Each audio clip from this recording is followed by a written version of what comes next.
Hey, what's up guys? Back with another figure review, and this time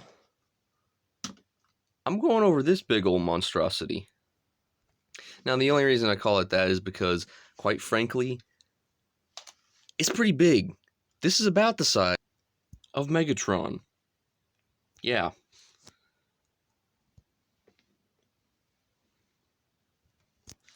Hand for reference. So anyway, you might be wondering what this is. This is actually an older G.I. Joe mech suit. Now, let's get straight into it. To start off, I gotta say the painting and the sculpting on this figure actually makes it look pretty good. The painting gives it that kind of military look, while the sculpting actually gives it that mech suit look that it really needs, since it's a mech suit. Each of the arms has this little gimmick to it. This one has this. You have to press the button at the back and it does that. Meanwhile, this one, you have to turn in order to shoot bullets. But as seen here, there's no bullets to it, mainly because it's supposed to have some sort of darts, but when I got it, it didn't have the darts. It also didn't have the cockpit lid, which, yeah, if you notice there's a little hinge for it. So, for those of you who noticed, the arms can spin all the way around. They can go up that far. They both have a bend inward, like that, which essentially means that they can get a decent range of motion, which is pretty good. And they have a flipping, give me a minute, a flipping waist swivel on a ball joint.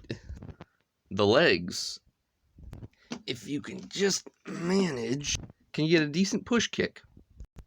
Can go back that far.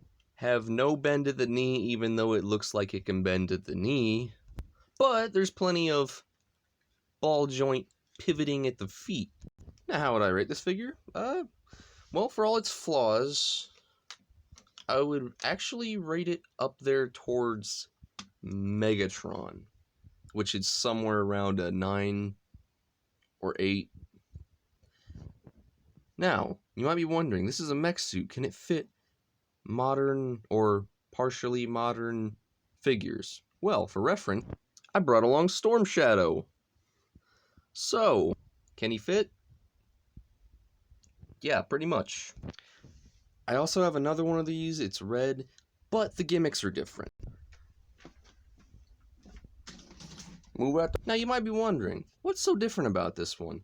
Well, the arm gimmicks, for one, are different. This one comes with a grapple hook, grapple launcher. It doesn't go very far, unless you pull it out like so. And then it goes a little bit like this. A little bit farther.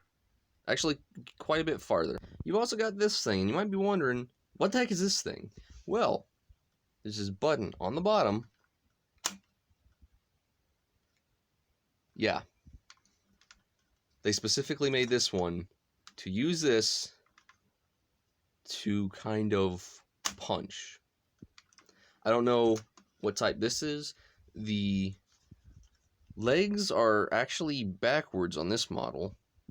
And you can tell that because the back and the front are the same as the back and the front on this figure, which is kind of odd.